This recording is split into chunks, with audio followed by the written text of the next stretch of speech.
একাকিত্বের সাথে যুদ্ধ করবেন কেমন করে? একাকিত্ব লাইফটাকে এনজয় করবেন কেমন করে?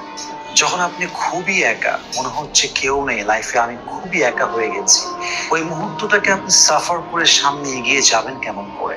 ফার্স্ট অফ অল একটা কথা অলওয়েজ মাথায় রাখবেন, লা তাহজান ইন্নাল্লাহা মা'ানা। হতাশ হয়েও না, নিরাশ হয়েও না। আমাদের সঙ্গী কেউ না হোক, আমাদের সঙ্গী আল্লাহ তাআলা আছেন। আর এক আয়াতে আল্লাহ তাআলা বলছেন, ওয়া হুয়া মাআকুম আইনামা কুনতুম। বান্দা তুই যেখানে থাকিস না কেন, যে অবস্থায় থাকিস না কেন, যেমনই থাকিস না কেন, এটা মাথায় রাখিস, ওয়া হুয়া মাআকুম আইনামা কুনতুম। Wherever you are, I am with you. I will be there for you. বান্দা তুই যেখানে থাকিস না কেন, আমি আল্লাহ তোর সাথে আছি, ছিলাম এবং আজীবন থাকবো। দিস ইজ দ্য মোটিভেশন, যে আল্লাহ আমার সাথে আছে, আল্লাহ আমার সঙ্গে ছিল, আল্লাহ আমার সঙ্গে থাকবে। এটাকে পরিপূর্ণ ভেতরে বিলিফ সিস্টেমে কাজ করান যে আল্লাহ আমার সাথে আছে। এবার আসুন কিছু ট্রিক্স বলি, কিছু টিপস বলি, যে টিপস গুলো অ্যাপ্লাই করলে এই লোনলিনেসকে আপনি ওভারকাম করতে পারবেন। Number one, accept your loneliness as a mercy from Allah সুবহানাহু ওয়া তাআলা।